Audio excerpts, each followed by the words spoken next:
Hello, I'm Jim Brett, President and CEO of the New England Council. Thank you for tuning in to this month's edition of Inside the Corner Office, where we catch up with the leaders of some of our region's most well-known and respected organizations to learn more about their unique career paths and the incredible institutions they lead. This month, I'm thrilled to welcome Maura Sullivan, the CEO of the ITCO of Massachusetts, an organization that is dedicated to enhancing the lives of people with intellectual and developmental disabilities.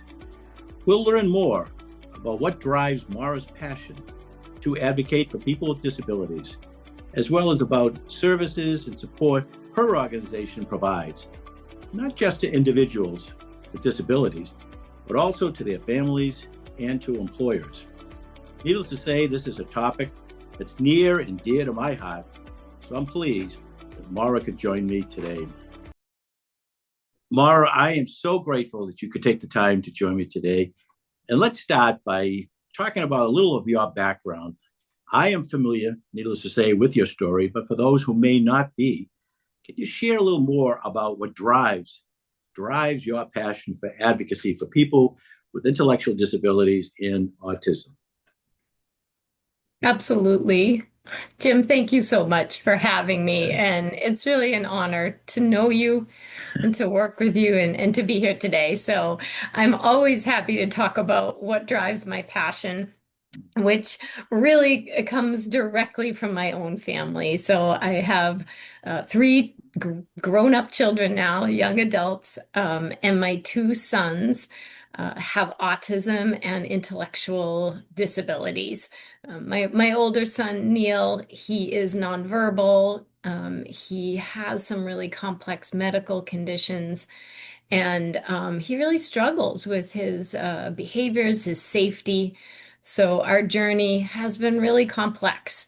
And my younger son, he also struggles with communication, but he has some language, which makes life a little bit easier with him. But I'll tell you, they are just the most authentic people. I love them so much, and I'm so proud and just grateful to be their mom. They really give me such a sense of purpose, but more, they ground me. I learned from them every day of my life, and I take those lessons here to my role at the ARC of Massachusetts. Well, they are so lucky to have you, not only as their mother, but what a champion and advocate for people like your sons and so many other sons and daughters out there. So they are just lucky. I know you've been about 18 months into your new role as the CEO of the ARC, but you have about 15 years working there at the ARC. Talk about some of the prior responsibilities you had there before you took on this big job. Sure. I was so lucky, really, to come to the ARC when I did. I was really struggling with my sons and their intersection with the medical community. They had some significant medical challenges, some pain in their life, and I was struggling to find the right doctors. I kind of made it my mission to help change the healthcare system, and I found a program to teach at called Operation House Right, Call. right. And that was at Boston University School of Medicine. Um, the timing was perfect because the ARC of Massachusetts sort of took that program in-house.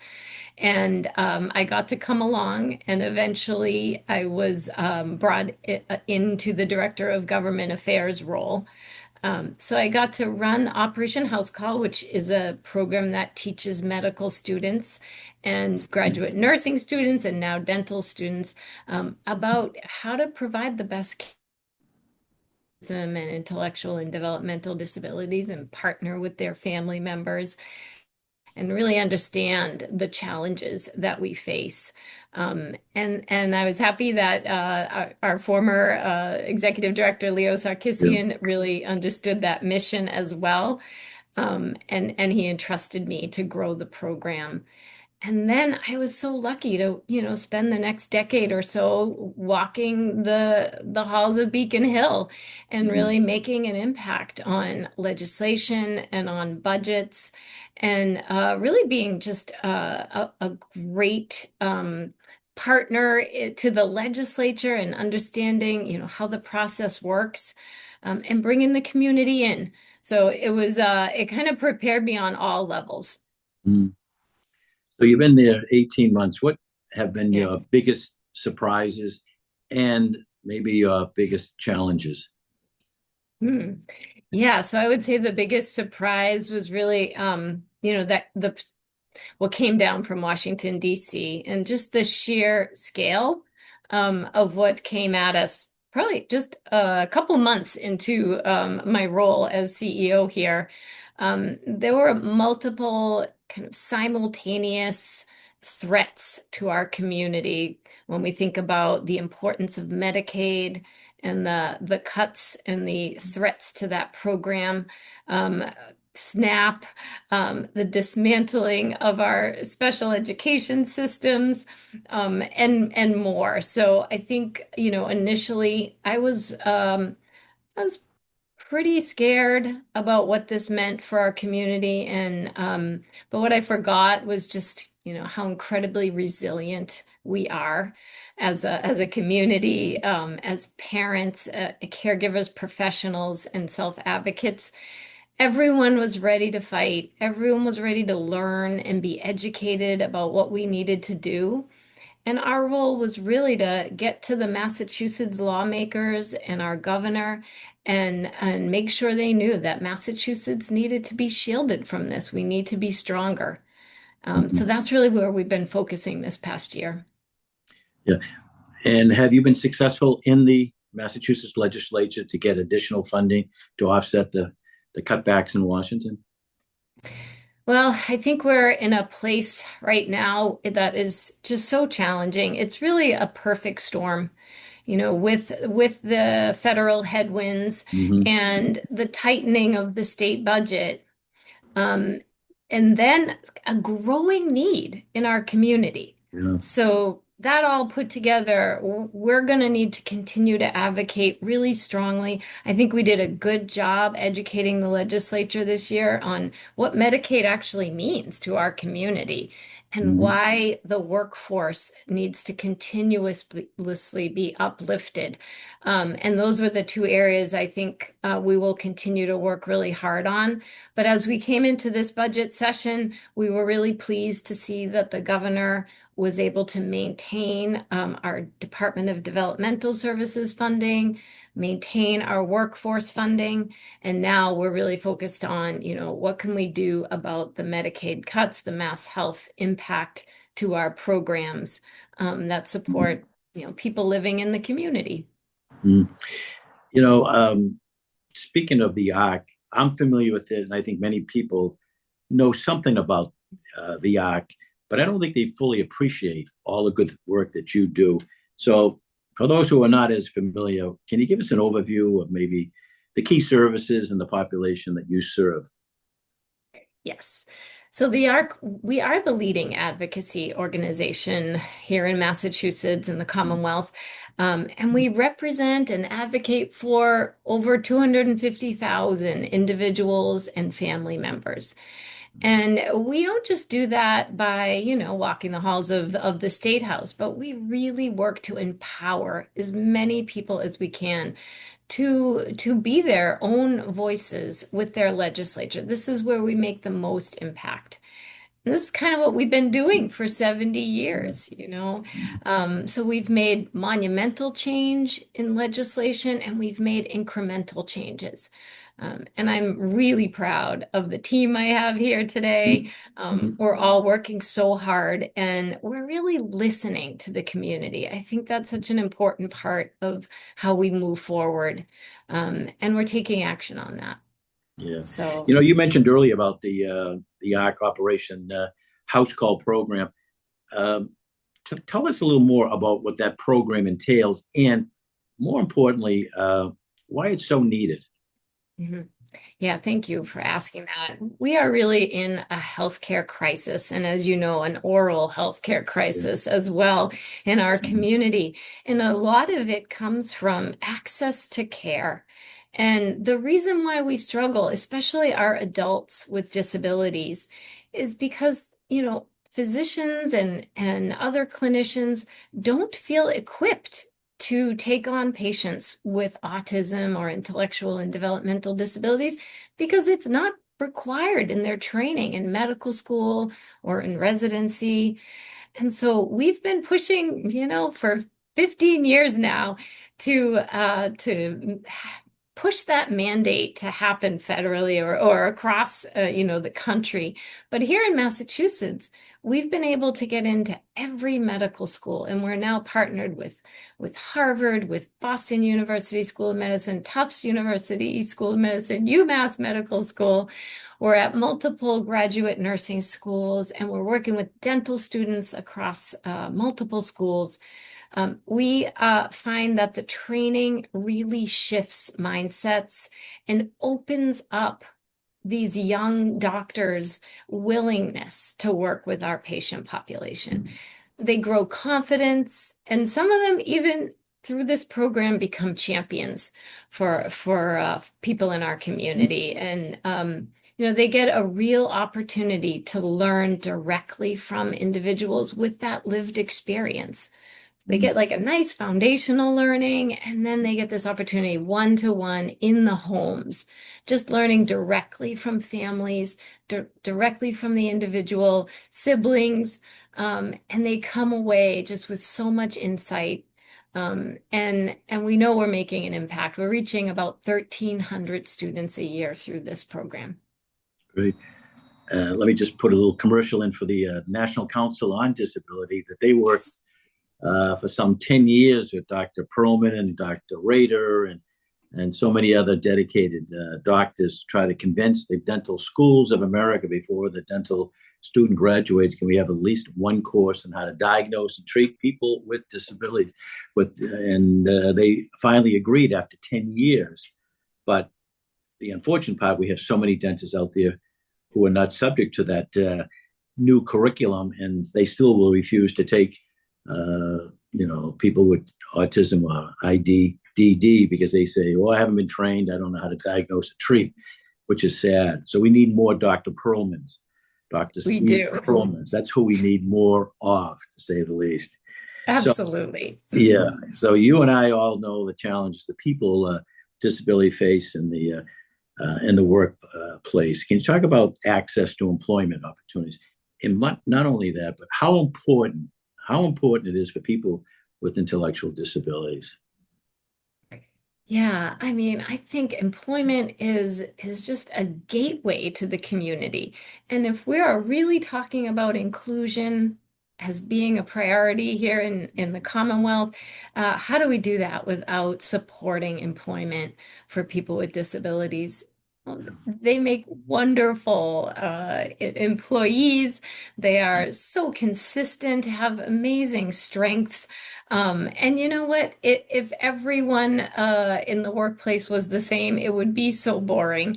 Um, I know from personal experience, my son has a part-time job and he just brings so much joy to the people around him. He works at a library and, he teaches them quite a bit. They're more creative. They think on their feet. He really brings just a different perspective and an important one. But we also have to realize the advantage of bringing people with disabilities, especially people with neurodiversity, neurodivergent individuals. They can fill jobs that Mhm. are really important in our society, Mhm. and we need to make sure that our businesses and organizations are truly a reflection of our society. So, how does the ARC work with the employer to teach them about inclusive practices? Mhm. Well, we certainly have been trying to get into as many employers as possible to Hmm. really train them on what the opportunities are when you open the doors to people with disabilities. And it's really surprising that people don't know this. They're afraid. but just doing some education changes Hmm. everything. And I think there's some fear around like some kind of excessive amounts of accommodation. That's not Hmm. true. Really small accommodations can make such a big difference. And with such a huge unemployment rate for our community, it's such a win-win when we're looking for employers to fill important roles, and these are the people that can do it. There's so many people in the workforce who are also takers to people with, ID, DD, and autism. How does the act support those caretakers? Yeah, this is such an important priority to me personally, because Hmm. obviously I'm a living and breathing this role of caregiver, and my career is so important to me as well. So Hmm. balancing is everything, and I understand what it's like when you haven't slept in days, but you still got to pull yourself together and be there for your team and your meetings. We really want to make sure that employers understand and really have an awareness of the stressors and the challenges that caregivers go through, but how that makes them incredibly resilient. They're incredibly strong. They're smart. They think creatively to get through situations. And I will tell you, some of my best lessons have been being a parent caregiver and problem solving through all of the issues that have come up between system navigation and my own kids' health issues, Sure. dealing with the school systems. I mean, we really have an advantage on our lived experience to bring to our workplaces. How can the employers support their own employees who are caretakers, Yeah. caregivers? I I would say what we try to train employees on is employers is really being flexible. Mm. The flexibility is key. Understanding that the work will always get done, but the flexibility is needed. And maybe taking the time to really learn more about the disabilities that are part of our society and what that means. I think in the past there was a lot of kind of hiding of what we're going through as caregivers. And we shouldn't, we should be able to share what life is really like and continue to prove ourselves in the workplace. Mm. There's been a great deal of public discourse about autism in the last year and a half, and I know many of us who are advocates in the community, some concerning disinformation has been circulating. How best are we to combat that disinformation that we hear day in and day out? Yeah. Yeah, I was really happy to see how Massachusetts has stepped up to really stand behind science as the ARC has as well. Hmm. And we feel strongly that it's important to listen to families and to hear their experiences, but also to make sure that we're grounding our investments and our research in science that we have trusted and the experts that have been looking and researching and doing this work for decades. So I know that the progress has often seemed slow, but the cuts and the changes, I feel are going to set us back. So things like announcing that Tylenol causes autism, Right. I feel like those were really dangerous statements. Hmm. The art came out, with our statements to really back, the science, but also to support families in whatever stage they're at and whatever, their experiences are. Mm. You just mentioned earlier about the federal cuts, whether it's for the Medicaid cuts slash Mass Health, the SNAP program, the supplemental and nutritious assistant program. So when you go to the legislators, how do you describe to them the impact you are seeing in the communities? Mhm. Yeah, we have always found our best way to really communicate with the legislature Hmm. is through sharing our stories.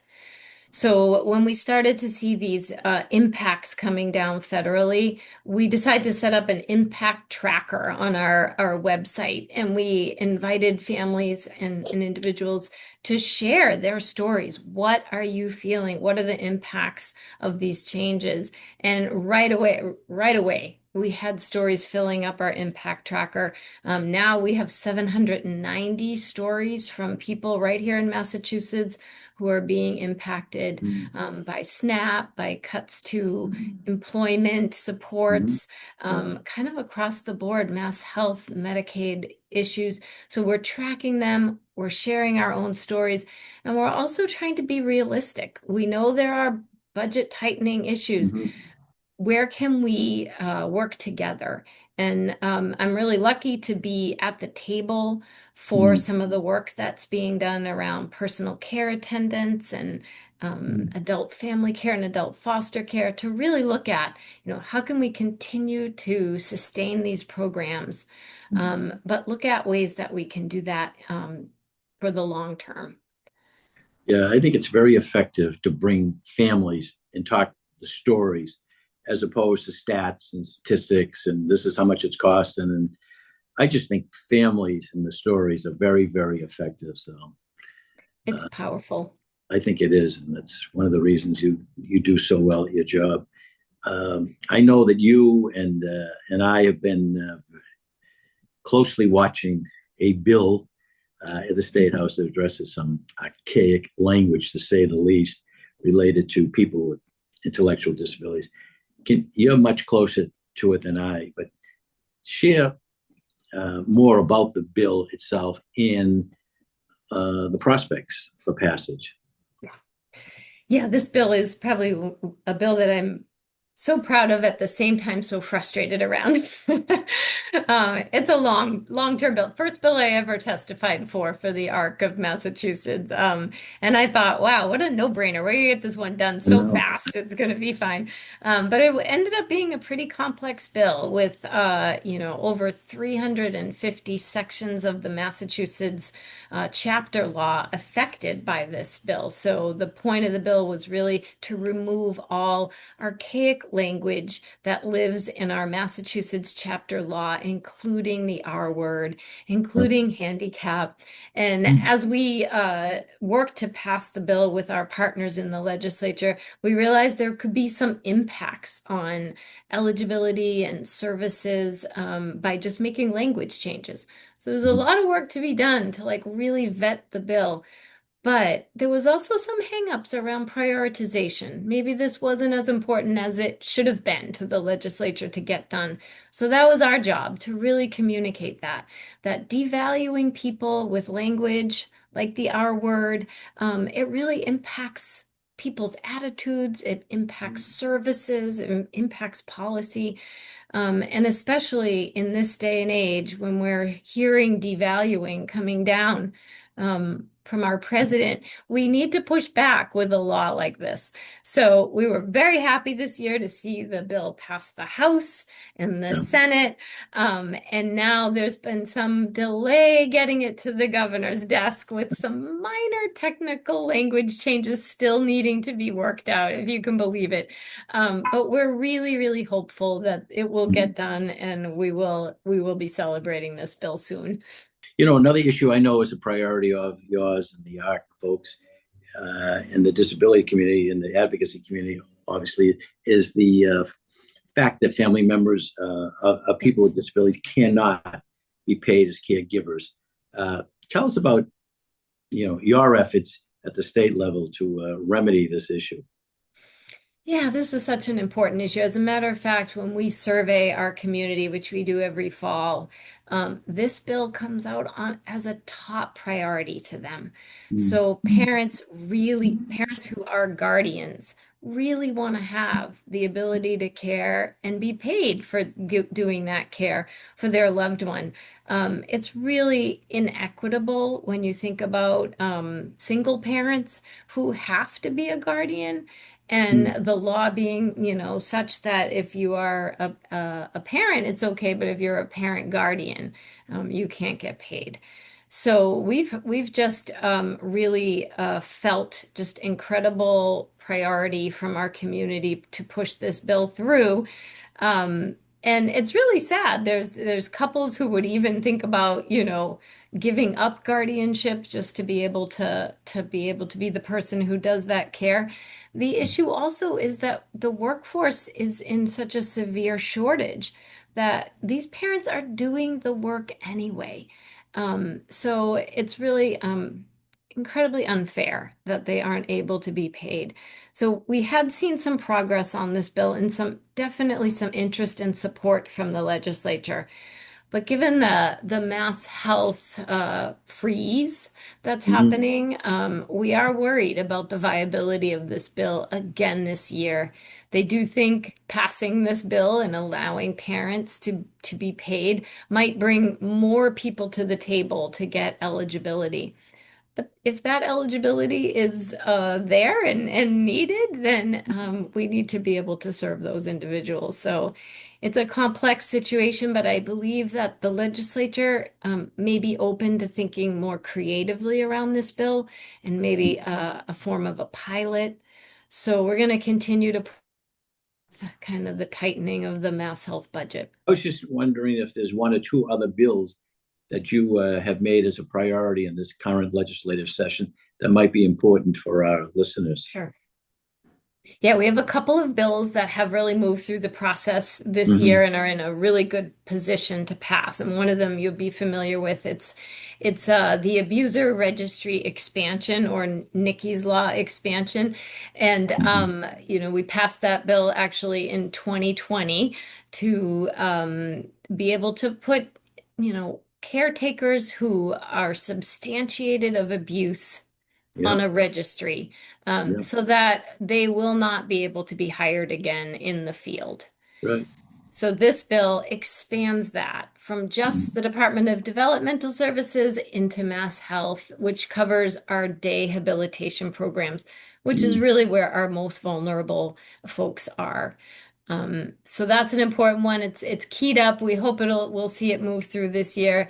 And we have some other really great initiatives. The Blue Envelope Bill, which is an autistic drivers uh, law that will allow drivers with autism to have an envelope in the car that Hmm. really signals to the police if they get pulled over on a traffic stop or an accident that they have autism and they may respond differently or need some different accommodations.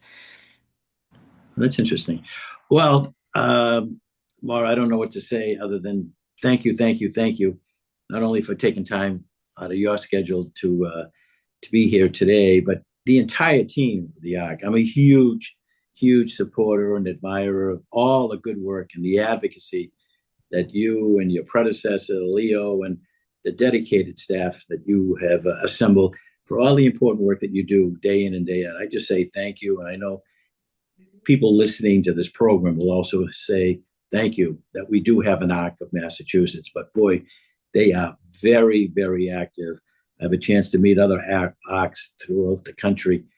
Massachusetts is always on the top. Your advocacy on an important piece of legislation, and if it isn't there, you create that legislation and then work with the legislators to pass it. So I just want to say thank you and thank your incredible staff. So with that, um, I want to thank all of you for tuning in. I hope you enjoyed this opportunity to learn more about this incredible organizations providing such critical support to a very special, vulnerable population in our communities that we love, and we need advocates to make sure that they get the care and the services that all of us enjoy. So I hope you will tune in again next month when our guest will be Dr. Antoinette Hayes, who's president of Regis College